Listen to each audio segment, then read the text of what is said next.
కలుగును గాక. ప్రభువైన యేసుక్రీస్తు నామములో మీ అందరికీ నా ప్రత్యేకమైన హృదయపూర్వకమైన వందనాలు తెలియజేస్తూ ఉన్నాను.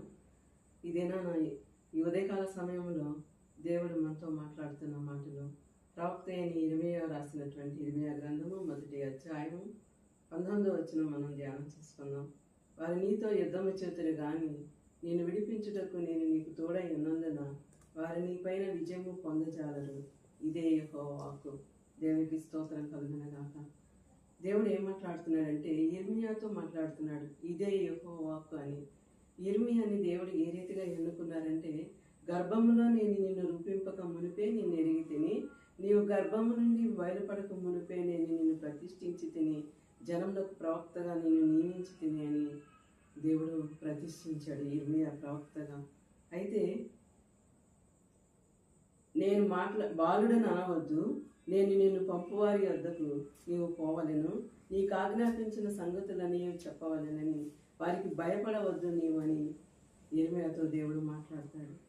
అయితే ఈ దినాన మనం చదువుకున్నటువంటి ఈ వాక్య భాగంలో మనం ఆలోచన చేసినట్లయితే, జనములకు ప్రవక్తగా ఇర్మీయాని గర్భంలో పిండముగా రూపింపబడక మునిపే దేవుడు ప్రతిష్ఠించాడు. నిన్ను నన్ను కూడా గర్భంలో రూపింపబడక మునిపే మన పట్ల ఒక ప్రణాళిక, ఒక ప్రత్యేకమైన పద్ధతి దేవుని దృష్టిలో ఉంది.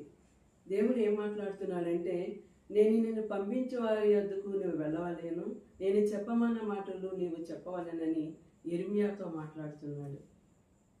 1వ అధ్యాయము 18వ వచనంలో చూసినట్లయితే, యూదా రాజుల యొద్దకు గాని ప్రధానుల యొద్దకు గాని యాజకుల యొద్దకు గాని దేశ నివాసుల యొద్దకు గాని ఈ దేశం అంతటిలో నీవెక్కడికి పోయినను ప్రాకారము గల పట్టణము గాను ఇనుప స్తంభము గాను ఇత్తడి గోడలు గాను నీ ఉండునట్లు ఈ దినమున నిన్ను నియమించి ఉన్నానని దేవుడు మాట్లాడుతూ ఉన్నాడు.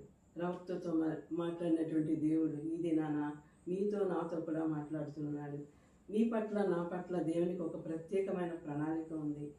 ఏమంటున్నాడంటే, నీవు ఎక్కడికి పోయినా సరే ప్రాకారము గల పట్టణము గాను ఇనుప స్తంభము గాను ఇత్తడి గోడలు గాను నీ ఉండునట్లు నేను బలపరుస్తానని చెప్పేసి ఇర్మీయాతో మాట్లాడుతూ ఉన్నాడు. అయితే ప్రస్తుత పరిస్థితులలో మనం అందరం కూడా దేనితో పోరాడుతున్నామంటే, ప్రస్తుత అంధకార సంబంధాలకు లోకనాథులతోనూ వాయుమండలం అందరి దురాత్మల సమూహంతో మనం పోరాడుతున్నాము గనుక వాటన్నిటిపై విజయం ఇస్తానని దేవుడు వాగ్దానం చేస్తున్నాడు.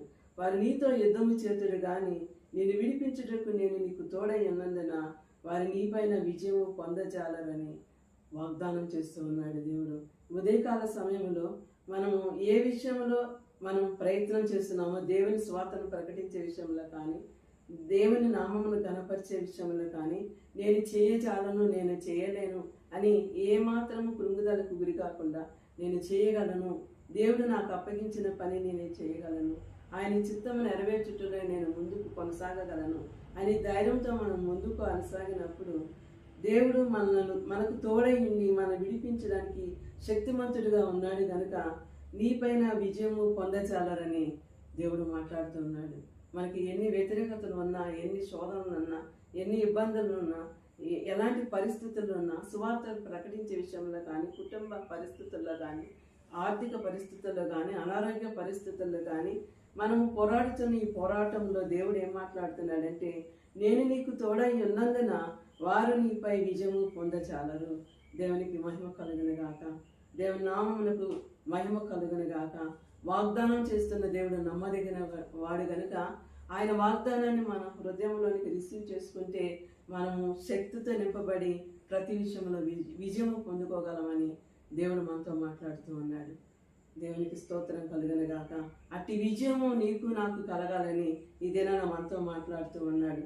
నీ ప్రాకారము గల పట్టణము గాను ఇనుప స్తంభము గాను ఇత్తడి గోడలు గాను నీ ఉండునట్లు దేవుడు ఏర్పాటు చేస్తున్నాడు. నీవు ఎక్కడికి పోయినాను, నీవు ఏ ప్రదేశంలోనికి వెళ్ళినను, ఏ ప్రాంతంలోనికి వెళ్ళినను, ఏ పనుల మధ్యలో నీవు ఉన్నప్పటికీ నీ చుట్టూ ఆయన కంచి వేసి ఆయన యొక్క ప్రాకారముగా ఉండి నీతో యుద్ధము చేయవారితో ఆయన పోరాడి విజయం ఇస్తానని వాగ్దానం చేస్తూ ఉన్నాడు. ఆయన విజయము గొప్ప విజయముతో నింపబడిన వాడు. ఆయన మన కొరకు మరణాన్ని జయించిన వాడు. ఆయన మన కొరకు మరణపు ముళ్ళును విరిచిన వాడు. మృత్యుంజయుడు గనుక విజయం ఇస్తానని ఈ దినాన మనకు వాగ్దానం చేస్తున్నాడు గనుక అట్టి విజయమును మనం పొందుకోవాలంటే దేవుని యొక్క మాటలు మనం ప్రకటించమన్నప్పుడు ప్రకటించాలన్నా దేనికి కూడా మనం సంకోచించకుండా దేవుని మీద ఆధారపడి దేవుని యందు భయభక్తులు కలిగి ఆయనకు లోబడి ఉన్నప్పుడు ఆయన మనకు తోడై ఉండి ప్రతి విషయంలో విజయం అనుగ్రహిస్తాడు.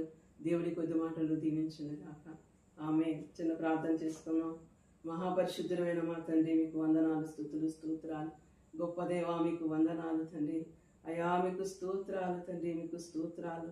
విజయము మీ దగ్గరే ఉన్నది తండ్రి. మీరే విజయంతో నింపబడి ఉన్నారు తండ్రి. మీకు స్తోత్రాలు దేవా, మీకు స్తోత్రాలు. మేము నమ్ముకున్న బిడ్డలను ఎన్నటికీ విడవని ఎడబాయనని వాగ్దానం ఇచ్చిన దేవుడు కనుక తండ్రి, ప్రతి ఒక్కరిని తండ్రి అయా మీ ధైర్యంతో నింపి, మీ బలముతో నింపి, ప్రతి ఒక్కరికి మీరు తోడయండి. మీ అడుగుజాడల్లో జీవించినట్లుగా బలపరచమని, మీ శక్తితో నింపమని, ఈ ఉదయకాల సమయంలో ఎవరైతే ఈ మాటలు వింటున్నారో వారి హృదయంలో ఈ వాక్యం ఫలించినట్లుగా సహాయం చేయమని యేసు పరిశుద్ధమైన నామములో అడిగి వేడుకొని పొందుకొని ఉన్నాం.